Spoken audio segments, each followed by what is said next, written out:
ஸ்ரீமதே ராமானுஜாய நமஹ. ஸ்ரீரங்கத்துல சித்திரை மாசம் ஒரு வருஷமும் உற்சவம் நடக்கும். அந்த சித்திரை உற்சவம் தான் விருப்பன் திருநாள் அப்படி அழைக்கப்படுறது. ஏன் அந்த பெயர் அப்படின்னா, விஜயநகர பேரரசர் விருப்பண்ணன் உடையார் தான் இந்த உற்சவத்தை தொடங்கி வைக்கிறார். அதாவது ரொம்ப வருஷங்கள் உற்சவம் நடக்காம இருந்து திரும்பி இந்த உற்சவம் ஆரம்பிக்கப்பட்டது இந்த ராஜாவால.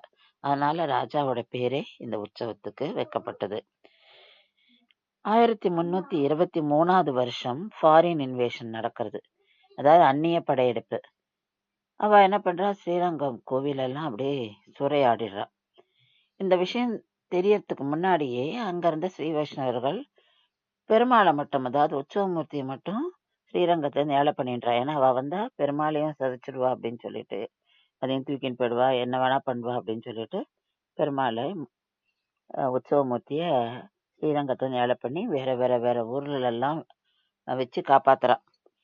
அப்ப திரும்பியும் 1371ஆம் வருடம் திருப்பியும் உற்சவமூர்த்தி நம்பெருமாளை கூட்டிட்டு வரா ஸ்ரீரங்கத்துக்கு. அதாவது 48 வருஷம் நம்பெருமாள் ஸ்ரீரங்கத்தை விட்டு வெளியில எங்கெங்கெல்லாமோ இருந்துட்டு வர, காடுலயும் மேட்டுலயும்லாம்.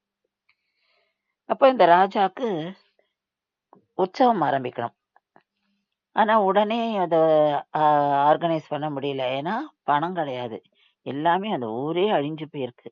ஆனால் ராஜா கொஞ்சம் கொஞ்சமா அதற்கான முயற்சி எடுத்து சுமார் 12 வருஷங்கள் கழிச்சு 1383ஆம் வருஷம் திருப்பியும் தன்னுடைய, அதாவது அவருடைய சொத்துக்கள் எல்லாம், பொற்காசுகள், நிலங்கள் இதெல்லாம் கொடுத்து அந்த உற்சவத்தை ஆரம்பிச்சுட்டு அவர் அந்த கிராமத்து ஜனங்கள் எல்லாம், அந்த சுத்திவத்தில் இருக்கிற அந்த கிராமங்கள், அந்த ஜனங்களுக்குலாம் சொல்றார், நீங்க எல்லாருமா சேர்ந்து இந்த உற்சவத்தை நடத்தணும் அப்படின்னு சொல்லி. ஸோ அதனால்தான் அந்த உற்சவம் மக்களால பண்ணப்படுறது. அதாவது எல்லாருமே கான்ட்ரிபியூட் பண்ற அந்த உற்சவத்துக்கு. இப்படி நடக்கிற உற்சவம் தான் இந்த விருப்பன் திருநாள். 12 வருஷம் கழிச்சு ராஜாவால ஆரம்பிக்கப்பட்ட இந்த உற்சவம் இன்னைக்கும் நடக்கிறது. இதுதான் இந்த விருப்பன் திருநாளோட, அதாவது ஏன் அந்த பெயர் வந்ததுன்றதுக்கான காரணம். ஸ்ரீமதே ராமானுஜாய நமஹ.